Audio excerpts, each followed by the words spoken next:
ಹುಟ್ತಾನೆ ಐಷಾರಾಮಿ ಬದುಕಿನೊಂದಿಗೆ ಹುಟ್ಟಿರುವಂತ ಅಶ್ವಿನಿ ಗೌಡ ತನ್ನ ಕೀಳು ಮನಸ್ಥಿತಿನಲ್ಲಿ ಮಾತನಾಡೋದನ್ನ ಬಿಟ್ಟು ಇನ್ನೇನು ಮಾಡಲ್ಲ ಅಂತ ಕಾಣಿಸುತ್ತೆ. ಬಿಗ್ ಬಾಸ್ ಮನೆಯಲ್ಲಿದ್ದಾಗ ಚೀರಾಟ ರಂಪಾಟ ನೋಡಿ ಇದು ಒಂದು ಈ ಹೆಣ್ಣು ಹೋರಾಟ ಮಾಡ್ತಿತ್ತ ಅಂತ ಎಲ್ಲಾರ ಕೈಲೂ ಚೀಮಾರಿ ಹಾಕಿಸ್ಕೊಂಡು ಮನೆಯಿಂದ ಆಚೆ ಬಂದ್ಮೇಲೆ ತಾನು ಗೆಲ್ಲಲಿಲ್ಲ ಅನ್ನೋ ಅಸೂಯೆ, ಗೆದ್ದಿದ್ದಾನೆ ಅನ್ನೋ ಹೊಟ್ಟೆ ಉರಿಯಿಂದ ಏನು ಬೇಕು ಅದೆಲ್ಲ ಮಾತಾಡ್ಬೋದು ಅಂತ ನಿಂತಿರುವ ಅಶ್ವಿನಿ ಗೌಡ ಒಂದು ಹೇಳಿಕೆ ಕೊಟ್ಟಿದ್ದಾರೆ. ನೀವು ಕೂಡ ನೋಡಿರ್ತೀರಾ ಅನ್ಕೊಂತೀನಿ ಯಾವ್ದ್ರ ಬಗ್ಗೆ ಮಾತಾಡ್ತಿದ್ದೀನಿ ಅಂತ.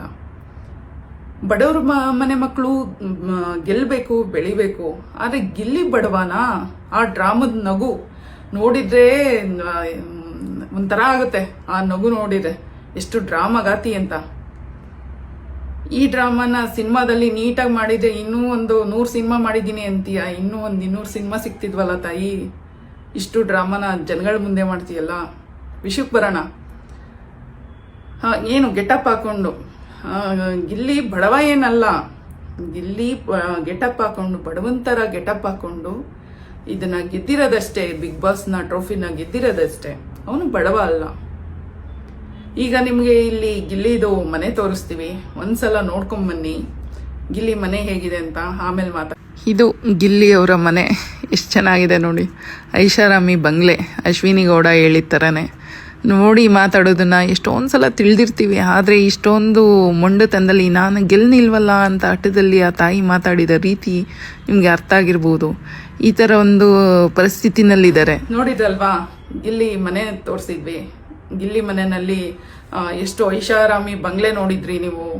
ಐಷಾರಾಮಿ ಆಳು ಕಾಳು ಮನೆ ಸುತ್ತಿರೋರು. ಅವ್ರ ಅಪ್ಪ ಅಮ್ಮನ ಕೈಕಾಲು ಒತ್ತದಕ್ಕೆ 4 ಜನ ಇದ್ದಾರೆ. 10-15 ಕಾರ್ ಇದಾವೆ. 200 ಮನೆ ಇದಾವೆ. ಆ 200 ಮನೆಯಲ್ಲ ಬಾಡಿಗೆ ಬರ್ತಿದಾವೆ. ಬಾಡಿಗೆ ತಿನ್ಕೊಂಡು ಲಕ್ಸುರಿಯಾಗಿ ಬದುಕ್ತಾ ಇದ್ದಾನೆ ಗಿಲ್ಲಿ. ಏನ್ರಿ ಮಾತಾಡ್ತೀರಾ? ಹೋರಾಟಗಾರರಿಗೆ ಈ ಜನಗಳ ಪರಿಸ್ಥಿತಿ ಅರ್ಥ ಇರುತ್ತೆ. ನಾಟಕ ಆಡ್ಕೊಂಡು ನಿಮಗೆ ಹೊಟ್ಟೆ ಉರಿ ಇದ್ರೆ ಬೇರೆ ರೀತಿ ಮಾತಾಡಿ. ಅದನ್ನ ಬಿಟ್ಬಿಟ್ಟು ನಿಮ್ಮ ಪದ ಬಳಕೆ ಹೆಂಗಿದೆ?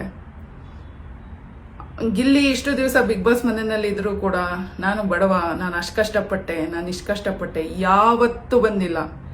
ಅವನು ಕೊನೆಯಲ್ಲಿ ಬಿಗ್ ಬಾಸ್ ಒಂದು ಟಾಸ್ಕ್ ಕೊಟ್ಟಿದ್ದಾಗ ನಿಮ್ಮ ಗ್ರಾಫ್ ಹೇಗೋಗಿದೆ, ಹೇಗೆ ನಿಮ್ಮ ಜೀವನದಲ್ಲಿ ಹೇಳು ಬೇಳು ಹೇಗಿದೆ ಅಂತ ಕೇಳಿದಾಗ ಮಾತ್ರ ಹೇಳಿದಾನೆ ಗಿಲ್ಲಿ. ಎಲ್ಲರೂ ಹಣ ಕಾಸು ಒಡವೆ ಕದಿಯೋದು ನೋಡಿದ್ದೀರಾ, ಆದರೆ ನಾನು ಅನ್ನ ಕದ್ಕೊಂಡು ತಿಂದಿದ್ದೀನಿ ಅಂತ ಹೇಳಿರುವ ಗಿಲ್ಲಿ. ಈ ಮೇಡಮ್ ಇವತ್ತು ನನಗೆ ನಾಲ್ಗೆ ಇದೆ, ನಾಲ್ಗೆಗೆ ಎಲುವಿಲ್ಲ, ನನಗೆ ಬುದ್ಧಿಲಿ ತಲೆ ಇಲ್ಲ, ಮೆದುಳಿಲ್ಲ, ನಾನೇನು ಬೇಕಾದ್ರೂ ಬಂದ್ಬಿಟ್ಟು ಬಡ್ಕೊಂಡ್ರೆ ಆಗೋಗುತ್ತೆ. ಆಕೆ ಗೆಲ್ಬೇಕಿತ್ತಂತೆ. ಯಾವ ಮುಖ ಇಟ್ಕೊಂಡು ಕೇಳ್ತಾರೋ ಗೊತ್ತಿಲ್ಲ. ಗೆಲ್ಸೋ ಅಂತ ಒಳ್ಳೆ ಕಾರ್ಯನ ಏನಮ್ಮ ಮಾಡಿದ್ಯಾ ತಾಯಿ? ಏನು ಮಾಡಿರೋದಕ್ಕೆ ನಿನ್ನನ್ನು ಗೆಲ್ಲಿಸಿ ಅಟ್ಟಕ್ಕೇರಿಸ್ತಾರೆ. ನಿನಗೆ 3ನೇ ಸ್ಥಾನ ಕೊಟ್ಟಿದಾರಲ್ಲ, ಅದು ದೊಡ್ಡ ವಿಷಯ ಅನ್ಕ. ಮಧ್ಯದಲ್ಲೇ ಓಡಿಸಿಲ್ಲ. ಏನೋ ನೀನು 200 ಮನೆ ಇಟ್ಟಿದೆಯಲ್ಲ ಅದಕ್ಕೆ. ಆತ ಎಲ್ಲೂ ಹೇಳಲಿಲ್ಲ. ತಾನು ಕಂಡ ಬೆಂಗಳೂರಲ್ಲಿ ಬಂದಾಗ ಕಷ್ಟದ ದಿನಗಳನ್ನ ಗಿಲ್ಲಿ ನೀಟಾಗಿ ಎಕ್ಸ್ಪ್ಲೇನ್ ಮಾಡಿದೆ. ಎಲ್ಲ ನಾವು ಕೂಡ ಊರು ಬಿಟ್ಟು ಬೆಂಗಳೂರಿಗೆ ಬಂದಿರೋರು ಎಲ್ರೂ. ಅದ್ರ ಕಷ್ಟ ಏನು ಅಂತ, ಆತನ ಮನಸ್ಸಲ್ಲಿ ಇರುವ ಕಷ್ಟ ವೇದನೆ ಏನು ಅಂತ ನಮಗೆ ನೀಟಾಗಿ ಅರ್ಥ ಆಗುತ್ತೆ. ಬೆಂಗಳೂರಿಗೆ ಬಂದಾಗ ಒಂದೊಂದು ಹೊತ್ತಿಗೂ ಕಷ್ಟಪಡುವಂಥ ಪರಿಸ್ಥಿತಿ ಹೆಂಗಿರುತ್ತೆ ಅಂತ ನಮ್ಗೆ ಅರ್ಥ ಆಗುತ್ತೆ. ಸುಮಾರು ಜನ ಗಿಲ್ಲಿ ಮನೆಗೆ ಹೋಗ್ಬಿಟ್ಟು ಬಂದಿದ್ದಾರೆ. ಗಿಲ್ಲಿ ಮನೆಯಲ್ಲಿ ನೋಡಿ ಅವರ ಮನೆ ಹೇಗಿದೆ. ಅವರಪ್ಪ ಈಗಲೂ ಕೂಡ ಕುರಿ ಮೇಯ್ಸಕ್ಕೆ ಹೋಗ್ತಾರೆ, ಅವರಮ್ಮ ಕುರಿ ಮೇಯಿಸ್ಕೊಂಡು ಜೀವನ ಮಾಡ್ತಾರೆ.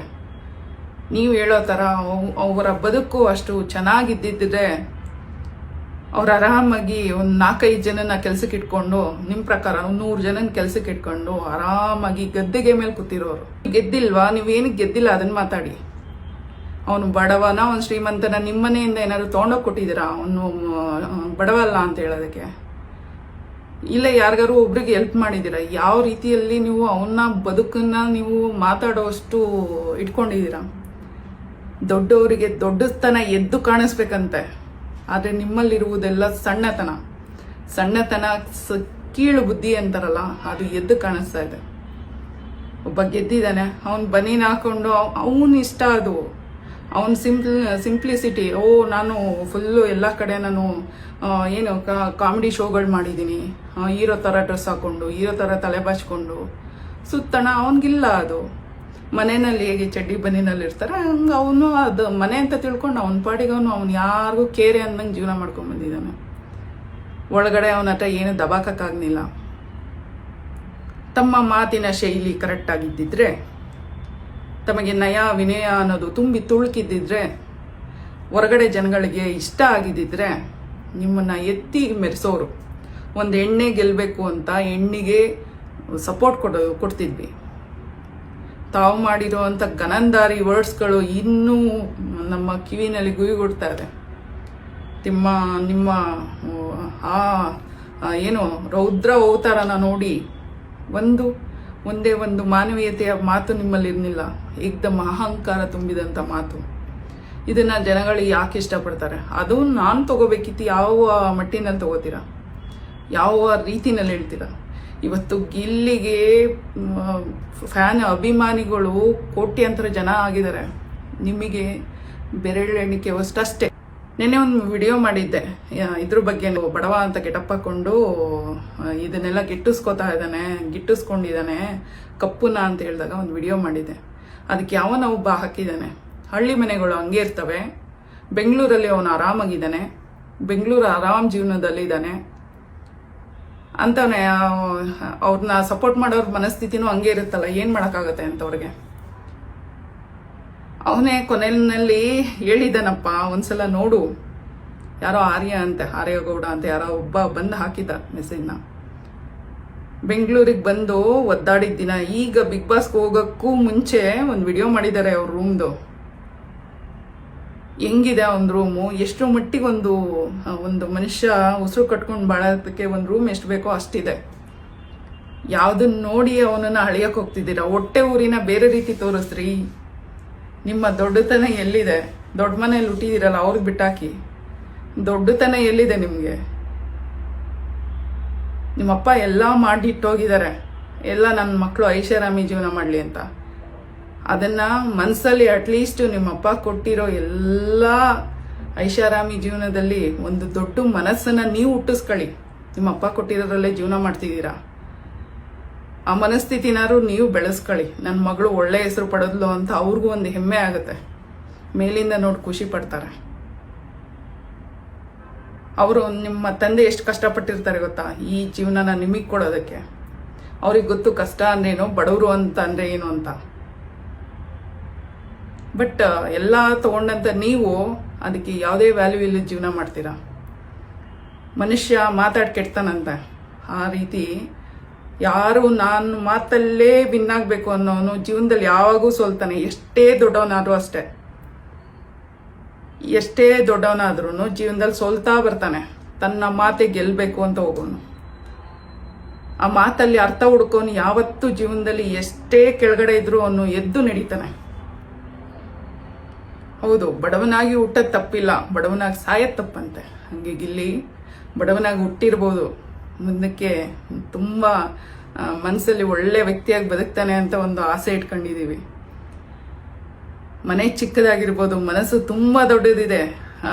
ಅವ್ರ ಮನೆಗೆ ಅಭಿಮಾನಿಗಳು ಹೋದಾಗ ಬಂದ್ರಪ್ಪ, ಕೂರ್ರಪ್ಪ, ತಿಂದ್ರಪ್ಪ ಅಂತ ಪ್ರೀತಿಯಿಂದ ಕಾಣ್ತಾರಲ್ಲ, ಆ ಪ್ರೀತಿಯಲ್ಲಿರೋ ಶ್ರೀಮಂತಿಗೆ ನಿಮಗೆ 3 ಕಾಸಲ್ಲ 100 ಕೋಟಿ ಇದ್ರೂ ನಿಮ್ಗೆ ಬರಲ್ಲ ಅದು.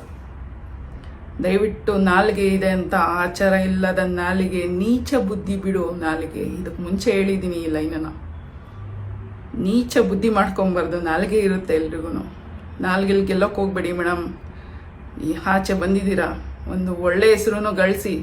ಅಟ್ಲೀಸ್ಟ್ ಬಿಗ್ ಬಾಸ್ ಮನೇಲಿ ಇದ್ದಾಗಂತೂ ಏನು ಮಾಡಿಲ್ಲ. ಆಚೆ ಬಂದ ಮೇಲಾದ್ರು ಒಂದು ಒಳ್ಳೆ ಪರಿಸ್ಥಿತಿನಲ್ಲಿ ಬದುಕಿ. Thank you so much video ನೋಡಿದವರಿಗೆ. ಇದು ಇವತ್ತಿನ ಏನು ಬಿಗ್ ಬಾಸ್ ಮನೆ ಕತೆ ಮುಗಿದ್ರೂ ಕೂಡ ಬಿಗ್ ಬಾಸ್ ಕತೆನೇ ಮಾತಾಡಬೇಕಾಗಿದೆ. ಏನಕ್ಕೆ ಅಂದರೆ ಇವರೆಲ್ಲ ಸುಮ್ಮನೆ ಇರಲ್ಲ, ಅದಕ್ಕೋಸ್ಕರ. ವಿಡಿಯೋ ಇಷ್ಟ ಆದರೆ ದಯವಿಟ್ಟು ಒಂದು ಲೈಕ್ ಮಾಡಿ, ಹಾಗೆ ನಮಗೆ ಒಂದು ಸಪೋರ್ಟ್ ಕೊಡೋದನ್ನು ಮರಿಬೇಡಿ. ಒಂದು ನಮ್ಮ ದೇಹದ ಒಂದು ನಿಮ್ಮ ಮನಸ್ಸಿನ ಮಾತುಗಳನ್ನ ನಾನು ಹೇಳೋ ಪ್ರಯತ್ನ ಮಾಡ್ತಾ ಇದ್ದೀನಿ ಅಷ್ಟೇ. ನಮ್ಮನ್ನು ಬೆಳೆಸಿ ಅಂತ ಕೇಳೋದಕ್ಕಿಂತ ಮುಂಚೆ ಇಷ್ಟ ಆದರೆ ಖಂಡಿತವಾಗ್ಲೂ ನಿಮ್ಮ ಒಂದು ಲೈಕು ಕಮೆಂಟು ನಮಗಿರಲಿ. ಧನ್ಯವಾದಗಳು.